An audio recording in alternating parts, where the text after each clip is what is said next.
شودھ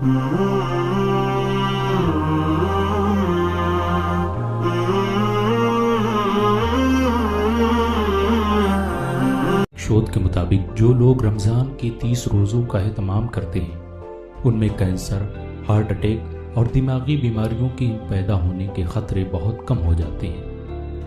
دنیا کو اس وقت بھی حیرانی کا سامنا کرنا پڑا جب میڈیکل سائنس کا نوبل پرائز پانے والے جاپانی سائنسدان یوسی نوری نے اس بات کا دعویٰ کر دیا کہ اس نے کینسر کی ممکنہ دوا کھوج لی ہے۔ یوسی نوری کے اس دعوے سے میڈیکل سائنس میں کوہرام مچ گیا۔ پریس کانفرنس بلائی گئی اور ان سے پوچھا گیا کہ بتائیں آپ نے کون سا طریقہ ایجاد کر لیا ہے جس سے کینسر جیسے خطرناک بیماریوں کا علاج کیا جا سکتا ہے۔ انہوں نے کہا کہ اس کا طریقہ یہی ہے کہ آپ خود کو بھوکا رکھیں۔ یوسی نوری کے مطابق جب آپ کا جسم بھوکا ہوتا ہے تو بھوک کی وجہ سے آپ کے جسم میں موجود زہریلے جراثیم اور وائرس ختم ہونے لگتے ہیں۔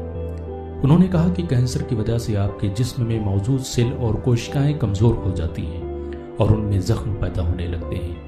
ایسے میں جب آپ بھوکے ہوتے ہیں تو بھوک کی شدت کی وجہ سے آپ کا شریر ان کمزور سیلز کو کھانے لگتا ہے اور ان کی جگہ نئی سیلز اور کوشکائیں جنم لینے لگتی ہیں۔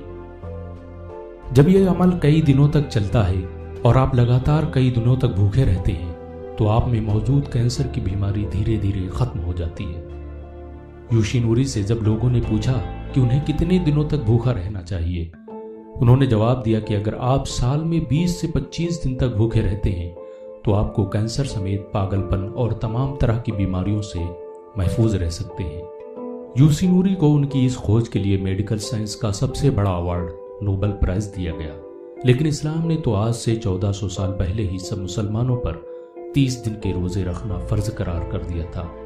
مسلمان 1400 سال سے اپنے خدا کو راضی کرنے کے لیے روزہ رکھتے ہیں اور آج دنیا خود کو کینسر سے بچانے کے لیے بھوکا رہ رہی ہے۔ ہمیں اللہ تعالیٰ کا شکر گزار ہونا چاہیے کہ اس نے ہمیں رمضان جیسی عظیم نعمت عطا فرمائی۔